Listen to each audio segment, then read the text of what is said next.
Maayong gabi kanyang tanan mga kaigsuonan. And then anihan na usab kita karon sa atuwa usab na pamalandong sa ebanghelyo sa Domingo. Ang atuang ebanghelyo atong pagkutluon sa ikatulo nga Domingo sulod sa tuig. Gitawag usab kini og Sunday of the Word of God and then National Bible Sunday. Ang atoang ebanghelyo atong pagkutluon gikan sa ebanghelyo ni San Lucas kapitulo 1 bersikulo 1 ngadto sa 4 and then kapitulo 4 bersikulo 14 ngadto sa 21. Ang Ginoo manakan kaninyo. Pagbasa gikan sa Santos nga Ebanghelyo sumala ni San Lucas. Himayaon ikaw o Ginoo. Minahal ko nga Teopilo. Daghan ang nangako pagsulat og taho bahin sa mga hitabo sa ato ang katilingban. Gisulat nila ang gitaho kanato niadtong nakakita gayod niining mga butanga sukad sa sinugdan o sa nagsangyaw sa mensahe. Busa halangdon nga Teopilo. Tungod kay nakatuon man ako pag-ayo nining tanan sukad sa sinugdan, giunahuna ko na angay kining sulaton sa maayong pagkahanay alang kanimo. Gibuhat ko kini aron masayod ka sa tibuok nga kamatuoran sa mga butang nga gitudlo kanimo. Unya mipauli si Jesus sa Galilea ug diha kaniya ang gahom sa Espiritu Santo.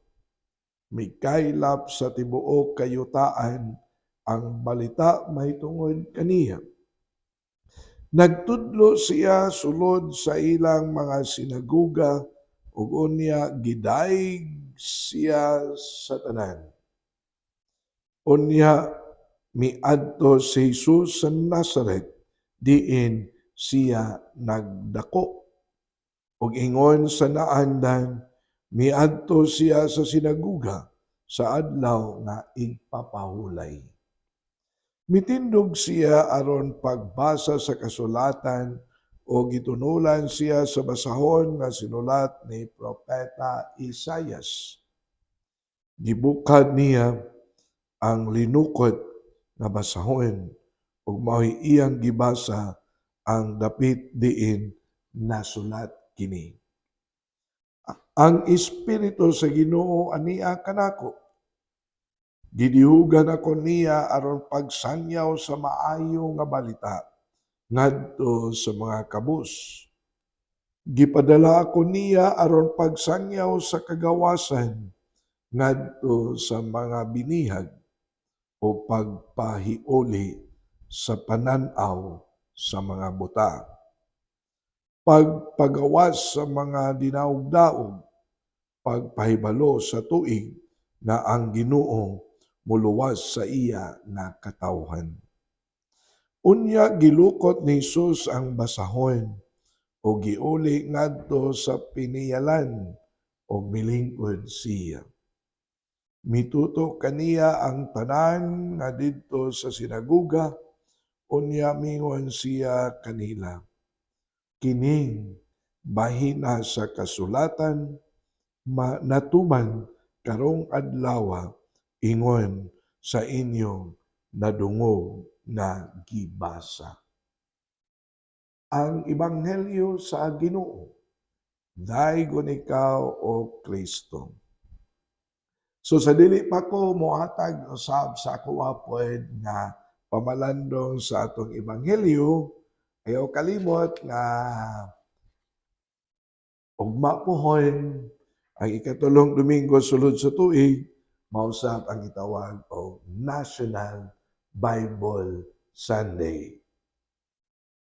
Hinumdum ko niadtong balita nga sa Tupapa nagpahimog mga gagmayng Biblia and then mo't nakabasa ba mo ni ani and then ang mga homeless ngadto sa Vatican o sa Roma mo'y iyang gipa-distribute sa gagmayng Biblia ngadto sa mga pilgrims. Gagmay lang nga masud sa bulsa o matod pa niya.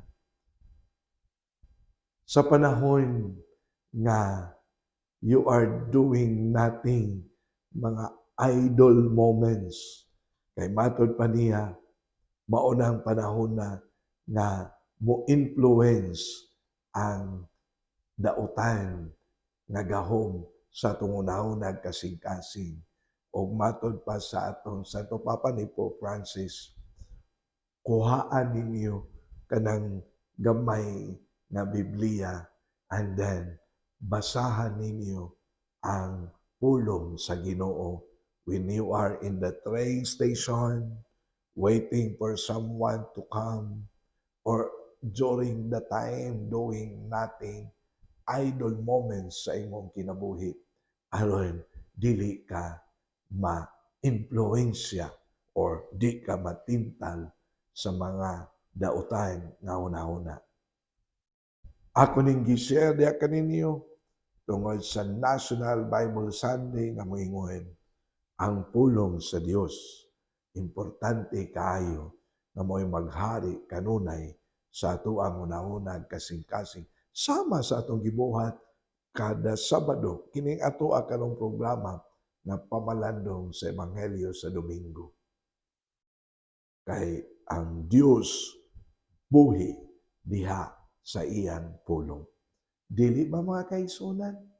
I just hope and pray nga kada usa ka ninyo na sa gyud tay tagsa-tagsa ka mga Biblia nga diin ato mabasa ang pulong sa Dios.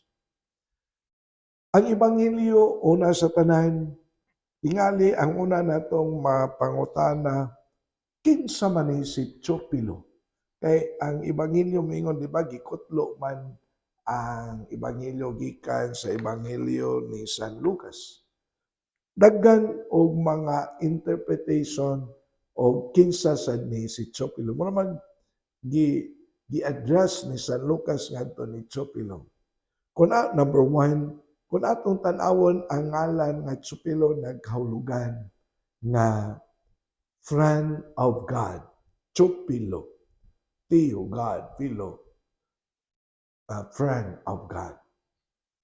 Sa ato pa, kung symbolically speaking, ang Ebanghelyo gi-address ngadto sa katawhan nga giingon mga amigo sa Ginoo. Kita, we are the friends of God. Sa ato pa, symbolically speaking, muingon ta nga ang Ebanghelyo para kanato. Nga lain pong interpretation. Ang background sa Ebanghelyo mao nga kay ang siyudad sa Jerusalem giguba man ni sa mga Babylonians and then panahon ni Nebuchadnezzar. And then ang templo giguba. Nya mao na gitawag ka na makadungog mo Babylonian captivity ngadto sa Babylonia. So ang mga Hudiyo gidala ngadto.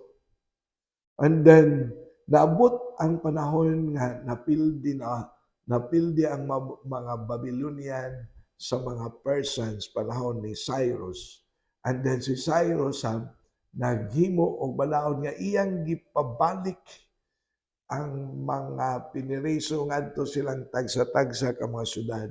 And then iyang gitagaan o kagawasan nga ilang i-rebuild and then pag-practice sa ilang religion mao na from the Babylonian captivity na mauli ang mga Hudiyo balik sa syudad sa Jerusalem.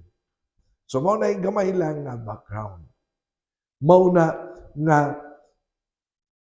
ang nahabilin nga mga Hudiyo sa siyudad sa Jerusalem nga mura ba og let us remain the living witnesses of God's power, God's love, and God's presence.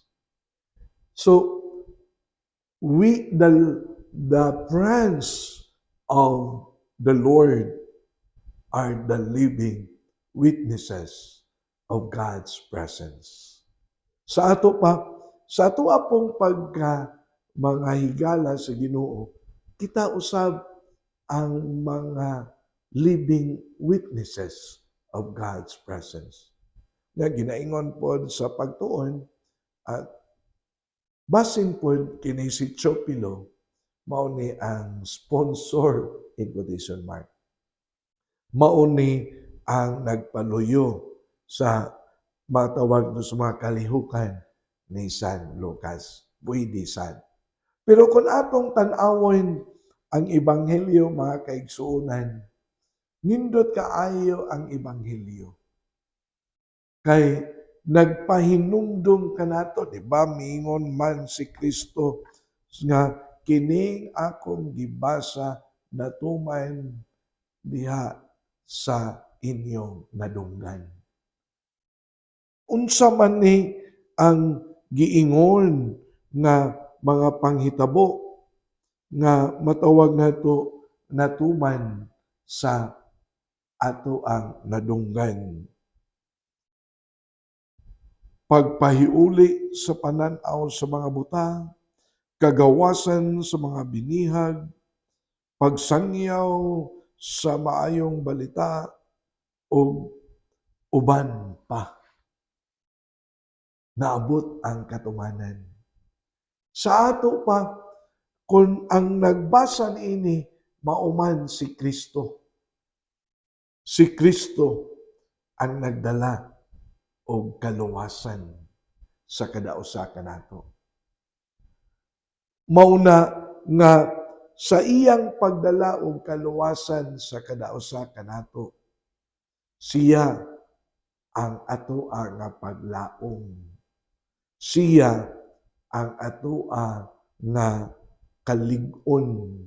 Siya ang atoa nga giya. Hibaw-i sa karaan gibalik-balik nako ni pagsulti diha kaninyo nga matud pa sa mga propeta sa karaan nga testamento miingon makakita gali mo og mga butang nga makakita, mga lulid nga makalakat, o uban pa. Mao kini ang timailan nga naabot na ang Ginoo. Sa ato pa, si Kristo nagpahinumdum sa kadausa kanato. Nining atong ebanghelyo nato karon nga gipamalandungan. Labi na nining atong pagsaulog karon sa tuig sa Jubileo, Jubilee year, nga muingon ang tema paglaom. Let us journey together with great hope. Sama sa nahitabo sa mga Israelita during karang gitawag og Babylonian captivity. Nagibihag sila. Gidala sila ngadto sa Babylonia. Dili lang nagibihag sila. Giguba pa ang ilang templo aning panahon na. Dili lang nga ang templo may giguba sa to pa, ang ilang nga practice sa ilang relihiyon giguba usab kay wala naman sila templo niining panahon na. Nining Babylonian captivity. And then kung imong tan-awon, they were really shattered. And then, ang nahabilin nila, pobre as pobre, economically gyud shattered. Wala na sila'y makapkap. Wala na sila'y mahimo. Mauna nga nagkamang sila sa kalisod kung atong gamiton ang termino to describe the situation vividly. Nagkamang yun sila sa kalisod. And then, ginaingon, pipila na lang ang nabilin sa siyudad Jerusalem. Pero, nagkamang sa kalisod. Kadtong gipangbihag, luoy pud kaayo sila. May gani kay napildi ang mga Babylonians sa mga Persians. Si Cyrus may gani kay mas tolerant in terms of the expression sa ilang pagtuo nga gipabalik, gipauli. And then, mao na ginaingon nga nabalikan sila sa paglaom. Bisan kini, di ba, ang atoang unang pagbasa gikan sa sulat ni Propeta Nehemias. Kanang kinipod si Isra. Mga saksi ni sila sa kalisod. Mao ni nga ang matawag nato ang context sa ato ang ebanghelyo mingon nga nahaungkod sa giingon sa tema sa Jubilee Year 2025 nga di ta magpakawala sa paglaom. Yang ebanghelyo sa mingon nga kining akong gibasa matud pa ni Kristo natuman sumala sa inyong nadungog. Our hope is in Jesus. Let us not lose our hope. Let us not be desperate in our life. So, kung atong tan-awon ang kinatibuk-an, the context of the gospel, the message of the gospel, even how it has been addressed na moingon kanimo Tiyopilo, daghan mga interpretations ang name nga Tiyopilo. Friends of God. We are friends of God. We are the living witnesses of God's love in our midst. There are people, kung ingon ta nga si Tiyopilo mao ni ang dako nga nakatabang ni San Lucas, ingon ta nay mga tao usab nga malumog kasing-kasing nga motabang kanato. Mao ni in the context of the gospel, doon nagyoy mga pangitabo na usahay mawad-an ta sa paglaom. Pero ang ebanghelyo mingon, time will come na mo-shine ang God's grace. Nakoy na basaan although na in-pop up ni sa ako ang Facebook kadtong usahay nun sa gawas ni nahitabo. Kadtong usa ka prisoners, I think some of you nakabasa po ni kadtong usa ka prisoners for 54 years man to. Nga napriso siya 18 years, no?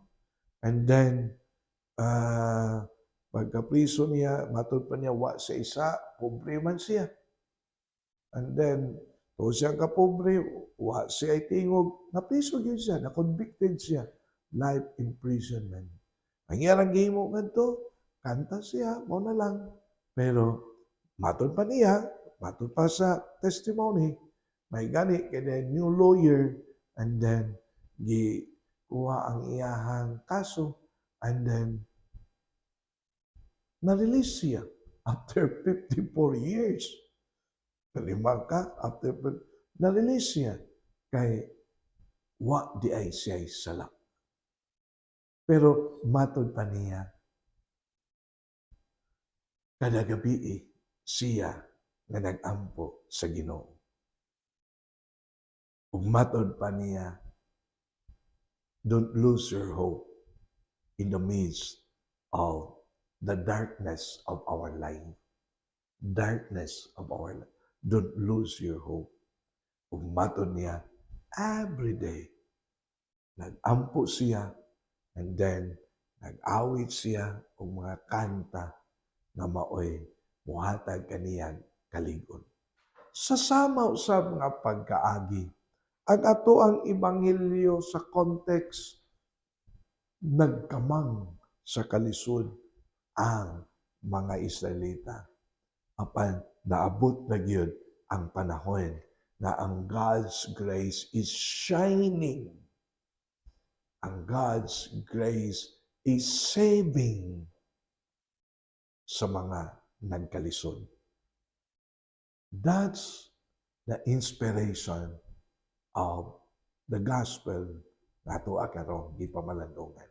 Ayaw pagpakawala sa paglaom. Jubilee year, reminding the journey of hope. So mga kaigsunan, anilang kukutob, and then manghinaot ko nga ato ning madala sa ato ang pamalanong, magkita na punta. Na sa dili pa ta mo-end sa ato ang programa, napito ko kamo sa paglitok og mga pag-ampo kuyog kanako para sa ato ang mga masakiton. Amo lang ito nga maahan, panalangini kanunay ang mga igsuong mga masakiton. Ayuha ilang tagsa-tagsa ka mga balatian o mga sakit. Panalangini usab ang amo asang mga nag-atiman kanila. Anong kanunay sa silang madasigon sa pag-atiman sa mga masakiton. So mga kaigsunan, magkita na punta sa sunod na Sabado, alas 6 sa gabi, sa tuwang FB account, as Diocese of Cebu, Catechetical Ministry. Yes. Kini si Father Joseph Intig, ang kanunay nga nag-uban kaninyo, dining atong pamalandong sa Ebanghelyo sa Domingo. Ang Diyos manalangin kaninyong tanan sa kanunay.